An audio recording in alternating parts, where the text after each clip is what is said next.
Okay, so you've now decided that yes, you definitely want to start and make your own product, and then you're going to sell it through the Warrior Special Offers Forum to get yourself started. But what are you actually going to do? Are you going to do it yourself, be a DIY expert, or are you going to outsource the whole damn thing? Maybe you're going to outsource part of it. Maybe you're going to outsource just one little component of it. Think about the types of things you're going to need, and we're going to go through that in a later stage where we look at your actual product, where we actually go through a sample product. When you get to that video and you see the different components that you need to consider, and this is where a lot of people don't actually think about the big picture. They think, I want to make a product, okay, yep, I'm going to do that bit and go and do it. And they think about all the other things that come with it, and it then starts to get a bit frightening, and you put it off and end up not doing it. And what I mean by that is you don't just have to do the product, you have to come up with sales copy to entice and encourage people to buy your product. You need to actually have perhaps graphics for that. You need to have promotional tools for that. You need to have a place where people can purchase. Is it going to be through PayPal, through the Warrior Forum, etc.? You then need to have a download area to deliver the product. You then want to do follow-ups to the people. You then all those things that you want to consider and have to put in place. It's not just about the product alone. You need to consider all the parts of your project from start to finish. And once you've gone through those, and then as I said in a later video, the nice thing is I'm going to lay out for you all the areas you're going to have to consider, so you've got it there ready, so you don't have to worry about what do I do next. It will be shown to you through this course. But once you know the different components, you can go through and look at it and think, okay, what parts of this project am I going to do myself, and which parts am I going to outsource and be the project manager for? Or even am I going to outsource the whole lot and not even be the project manager? The choice is yours, and that's the great thing about this. So things you want to consider at this point are, are you going to DIY it? Are you going to do the whole thing? You're going to outsource? And considerations you need to have here is, okay, what's your budget? Can you afford to do all of the outsourcing of the whole product from the first time? You might be in a situation where you have a few $100s kicking around that you want to invest to get started, and rather than do all the learning curve of any of the work yourself, you want to just be the project manager and outsource the whole thing. And there's actually great advantages to taking this route, and even if you start out by not having the money to do that, I would highly recommend that that's what you work towards ultimately. I'm going to talk about that a little bit later in the course in a bit more detail as to why you should want to think about it doing it that way. But in the beginning, you might want to start from the beginning and say, okay, I've got $500. This is what I can have made for that. I'm going to go ahead and I'm going to pay for the whole thing and outsource the entire project. What are you good at? Something else you want to consider. Are you actually good at doing voiceovers? Have you got a great voice that comes across well on a voiceover?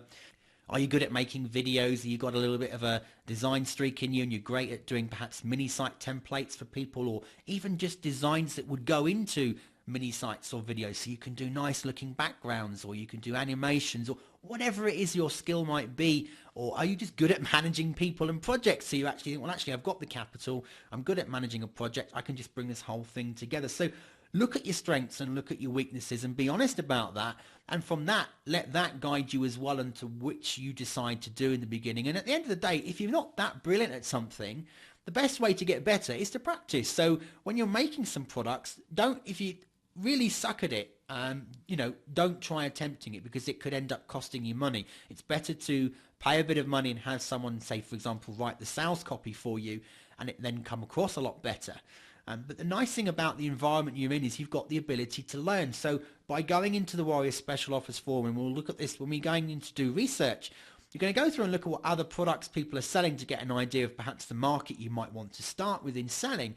But you can also look at some of the copy. So what triggers have got, when you look at the amount of people that have replied, the amount of posts that have been made, maybe the amount of purchases that have been made, and you start to see that certain things within sales copy triggers people to buy, there's nothing wrong with you using that, not word for word and verbatim, but using that style to then put into your own sales copy yourself. So you can learn the different areas. But again, let's say, for example, you suck at design and you cannot do a mini site to save your life. Why would you spend 3-4 months trying to learn how to put together a really crappy looking product when you could pay anything from $27 to $297, depending on the style and the designer that you use? you could pay someone else to do a pretty good job for you. And if you equate time to money, if it took you even just 2 weeks to learn to do something, how much is that in hours? How much do you want to get paid an hour? How much does that actually cost you? So sometimes it's actually cheaper to outsource, and especially if you can afford it. And again, that comes back to the first one here on this page, what's your budget?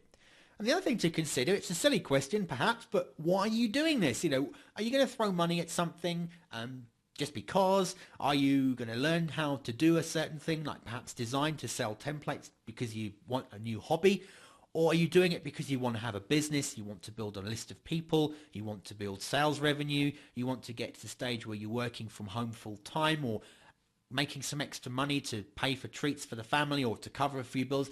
Really start to think about this. It's so easy to get sucked into the I'm on the internet to make millions of dollars and get pulled in and start buying all the different things that are out there, but you're not actually really planning on what you're doing going forward. And you can spend, before you know it, you've wasted a year chatting on the forum, buying all sorts of products that you've never even opened or used, and lost a lot of money, and not really thought about where it is you're going. What are you doing? And if you're going to create a product, think about it. Why are you doing it? Why are you creating a product? Is it because you just want to be known for creating products?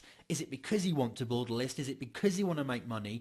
Actually write down your goals, why you're doing it, and actually have something to measure against it. When you come to the end of this video course and we're going to look back and say, was it successful? Did it live up to what we thought it would? Did we get what we wanted out of it? If we didn't, why? We can break it down because we have a plan in place at the beginning. If you don't understand why you're doing it, then you won't ever know or won't ever have a measure to measure against to see, was it successful? Because successful doesn't have to be it made $1,000.